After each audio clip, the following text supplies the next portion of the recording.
Hello everyone, and welcome to The Plane. For the first time in like 3 years, I actually watched a ton of anime this summer.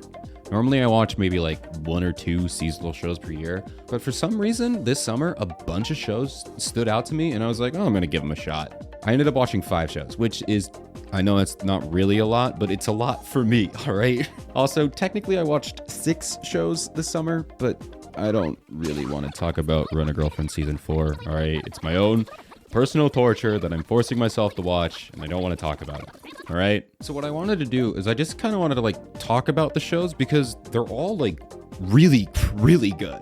Normally, like if I watch a show, I'm like, okay, that's pretty good, but like sometimes you'll have like a really standout show, but that's pretty rare. But for this year, I don't know what it was, but every show had at least multiple moments where I was like, wow, that was like incredible. What the heck?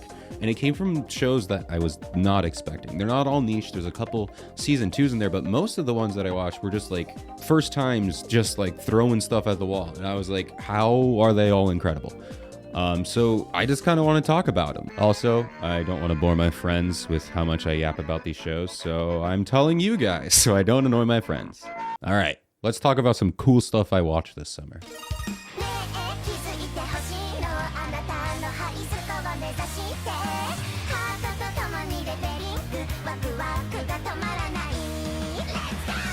So the first show that we're going to take a look at is Cultural Exchange with a Game Center Girl.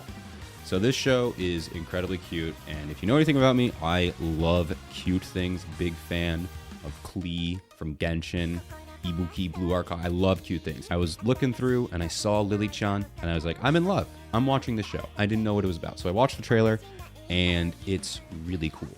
Okay, so the premise of the show.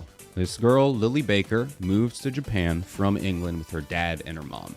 And she struggles to find friends because she has a language barrier. She's learning. She's a little scared, which I can relate to. And I'll get to that later.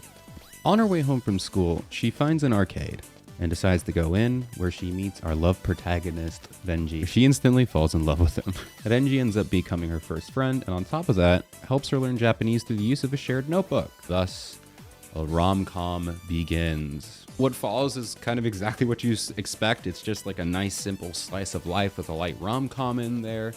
You got your classic characters. Lily's best friend ends up being Renji's sister. So you got a little bit of like, don't mess with my friend, that kind of stuff. She comes around to it. It's kind of cute. You got your classic tomboy who's good at games. You got the class president who's like, I don't believe in video games. And then she comes around to the end, you know, classic stuff like that. My favorite character, the overprotective dad.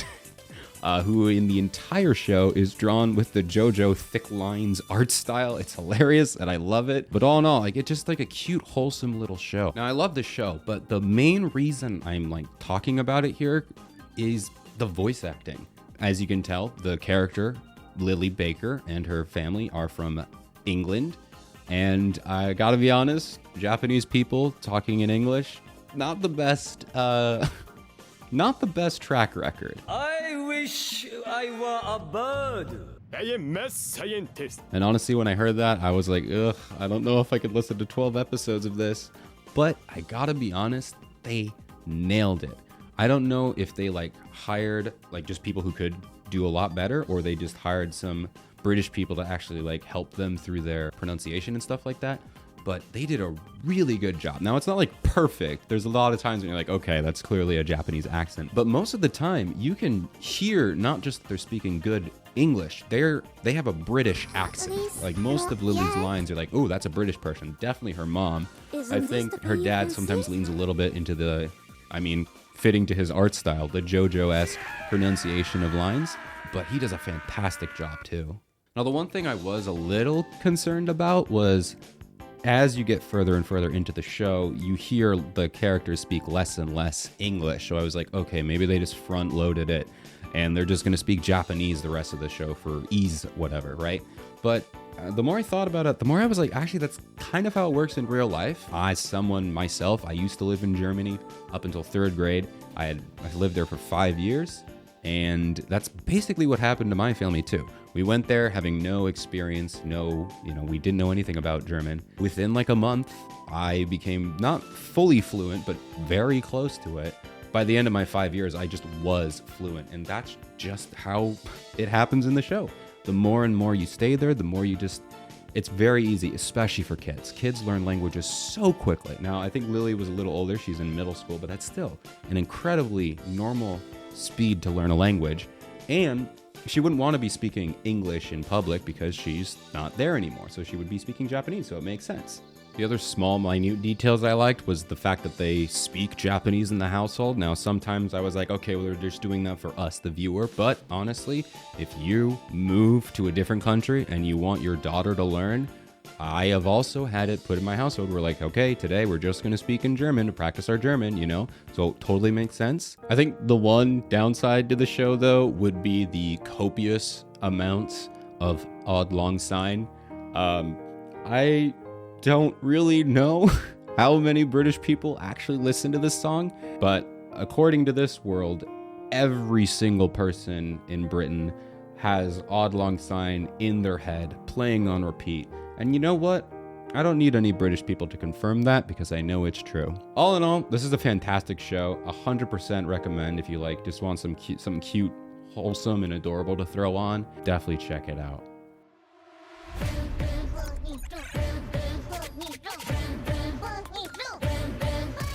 Next on the list is our first season 2. We have Puniru is a Kawaii Slime season 2.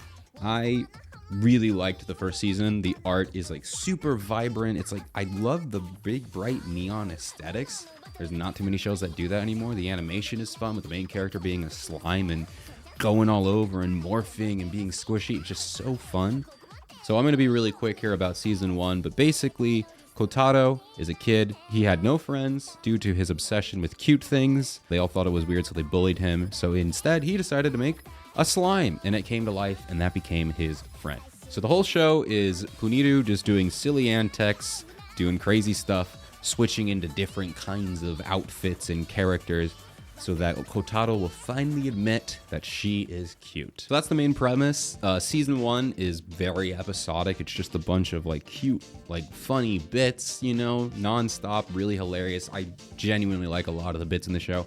And it ends with a rather emotional Puniru goes off, you know, go across the world and explore and really find out what it means to be cute. Season 2, she comes back immediately. Like, you're assuming the end of season 1, she's gone forever. No, she's back within like a week because she's bored and she just wants to come back. So it's really funny. It doesn't really diminish the ending of season 1, but it starts off the show with a really funny entrance here. And then you're just back to bits for a bit. You got some funny stories, classic, you know, Puniru stuff. I love it. Great. Now, the story really changes when they introduced a new character, Gel. So Gel is an AI robot infused with part of Puniru's slime, which gives her life and it gives her a little more sentience. And she basically sees Kotaro the first thing when she wakes up, and she is immediately infatuated.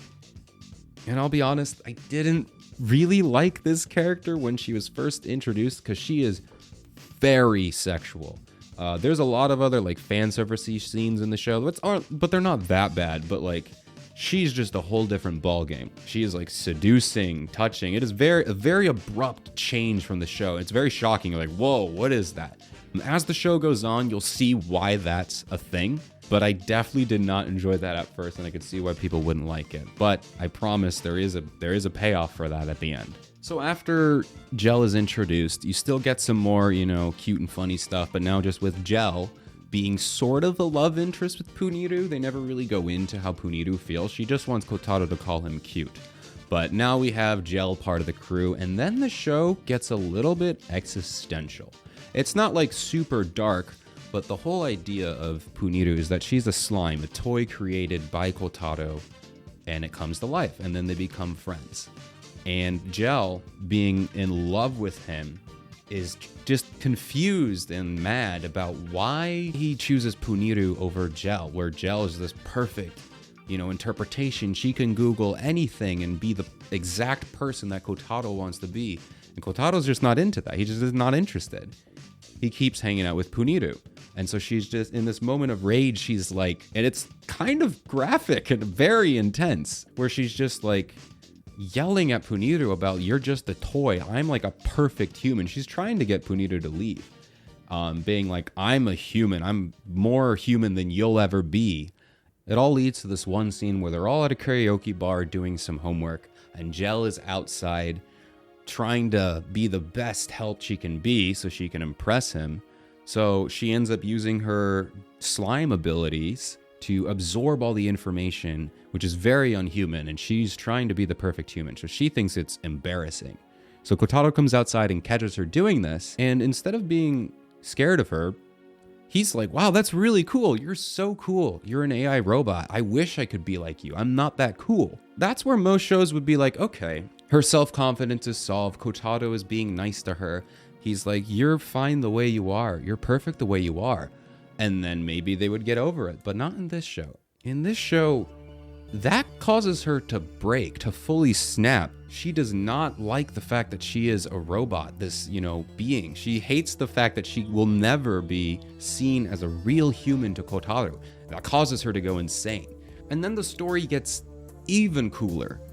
This whole obsession thing, it's always played for laughs in a lot of shows where it's like, haha, it's the girl who loves the guy. She's going crazy over him. But this is not just a joke. It's a huge thing that Puniru calls out to Jell's face. She basically ends up telling her that she's not in love with Kotaro. She's in love with this perfect idea of Kotaro, and that's caused her to be not in love with him, but obsessed. And it's not just funny, it's gross, and it's hurt a lot of people in her life. And it's a really cool way to make a message about tropes like this, where it's not cute and it's not funny. It's really terrifying to act like this.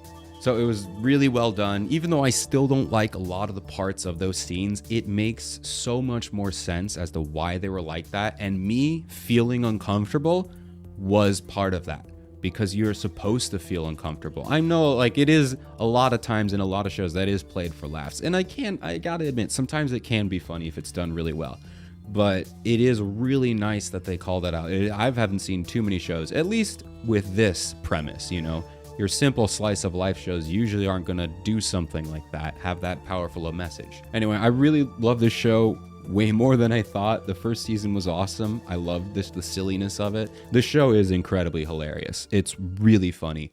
Highly recommend you check it out. Definitely go take a look at it.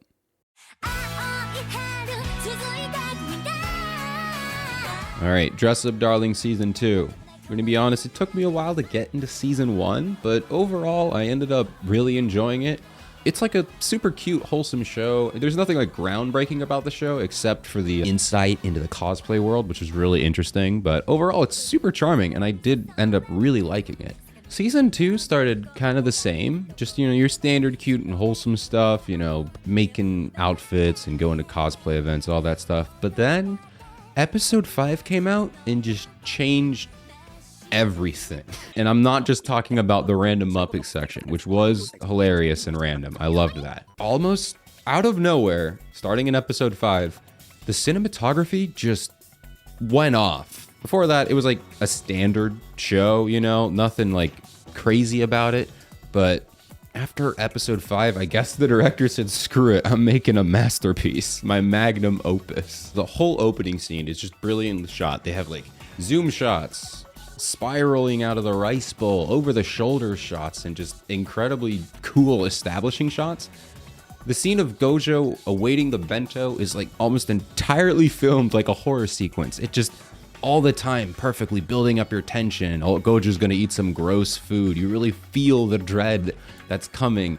And then ultimately it culminates in this relief when he realizes, the food Marin made is actually gonna be tasty. And it has this hilarious game show-esque background with joy and everything. They even cut to some manga panels in the middle to add to Marin's joy, where she's so happy that Gojo is accepting her food and showering her with compliments. And all of this to end off in this beautiful, almost somber shot of Gojo looking over Marin while the light from the window fully envelops her. Not only showing how happy Gojo is that he can eat Marin's food, but it also symbolizes how Marin pulled Gojo out of his metaphorical darkness. It's just brilliant. The next scene where they're discussing the Rei-sama cosplay overall is a super light-hearted scene, but due to the subtle directing, you can get most of Gojo's inner thoughts. While the girls are all fangirling over the hot boys in the show and how well the show is written, Gojo is like contently, quietly sewing off in the corner with some beautiful animation, might I add. Like the buttons, crazy. It's just so incredible. But then you get this shot over the shoulder of the girls and you see him in the back and this zoom into his ear, implying that he can hear what they're talking about and he wants to engage. He doesn't know how to hop into the conversation. And then they have this wide shot to show his distance from the group, literally and metaphorically, where he wants to join, but he doesn't know how to join this light. Similar to the shot before where Marin is enveloped with light and he doesn't know how to get out of the darkness and join her. As soon as he attempts to join the conversation, the girls instantly accept him and the whole scene is now flooded with light. Nothing is left in darkness. Everyone is together. And this kind of leads into like the whole point of Gojo as a character. His biggest insecurity is not having people accept him, or at least he doesn't believe that people will accept him. Where Gojo likes a bunch of like stuff that he thinks people are going to call him weird for, and he doesn't think people are going to accept him, so he kind of keeps to himself. Now, normally you would have your main love interest or your side character, Marin in this case, pull them into the world and show that main character that, hey, we will accept you. People will accept you. But Dress Up Darling does something different, and you could tell from the directing. When Gojo is interested in this conversation about Rei-sama, it's not Marin who pulls him into the group. It's one of the other girls. It's not Marin.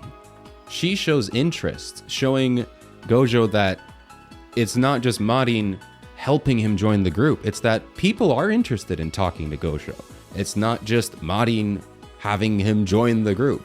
But the nice thing is that after the girls accept him into the group, who's right behind him but Marin to support him and help him go the rest of the way into the group. It's just this really awesome shot. And there's multiple scenes where that's exactly what happened. Gojo is afraid that he's going to say something and it's going to make the people he's talking to disapprove of him.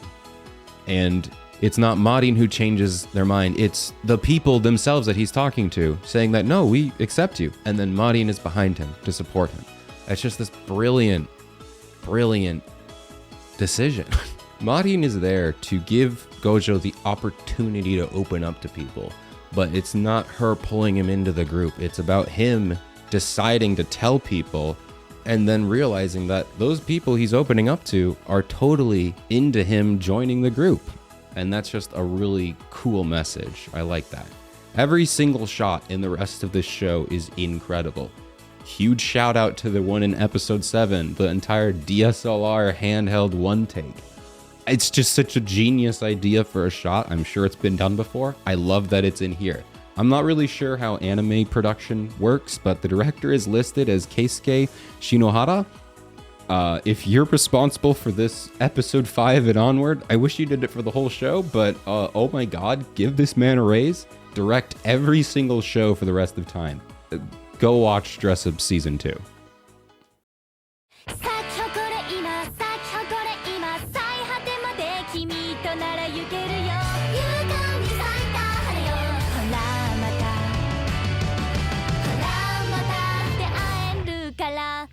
This might be one of my favorite shows of all time. It's unlike any show I have ever seen. So much so that I don't really want to talk about it. So I want you to go watch it.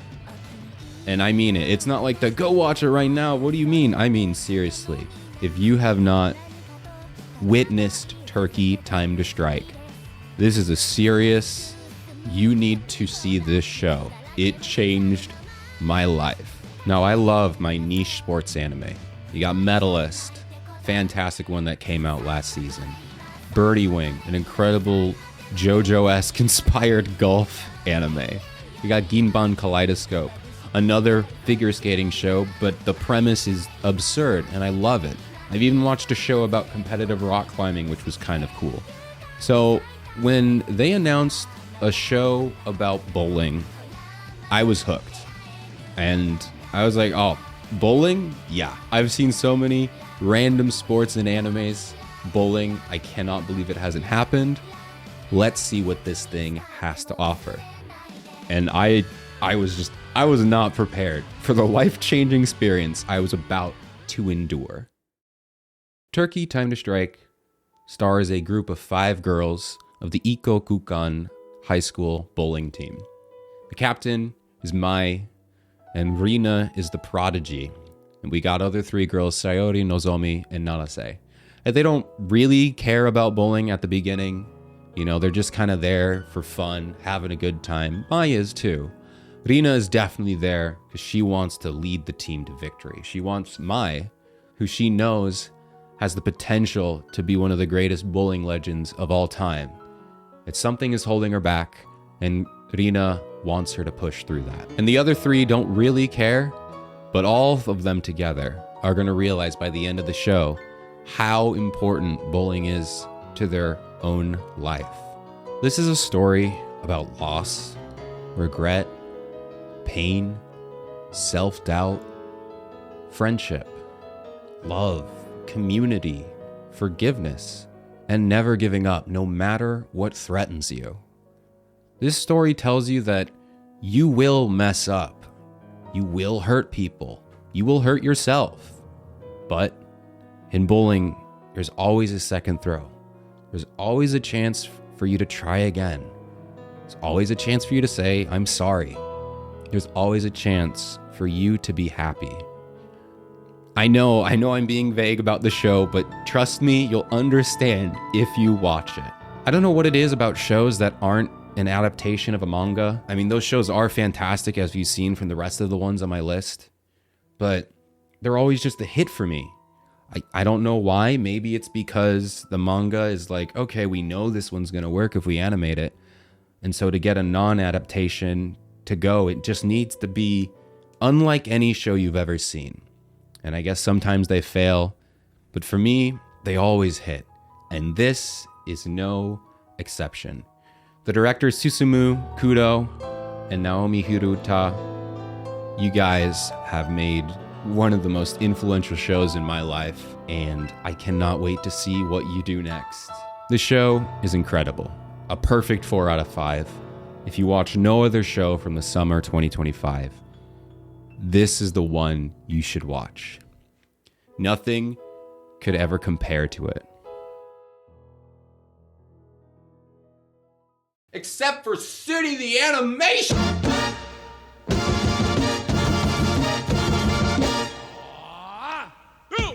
Let's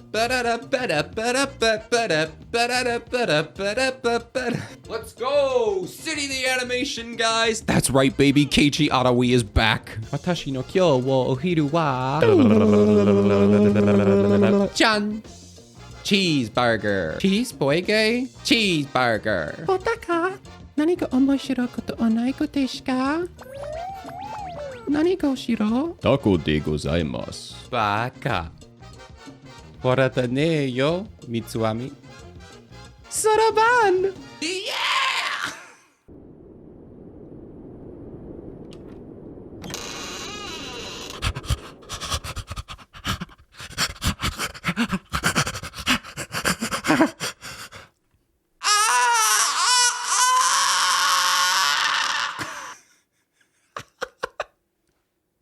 All right, I'll see you guys next time.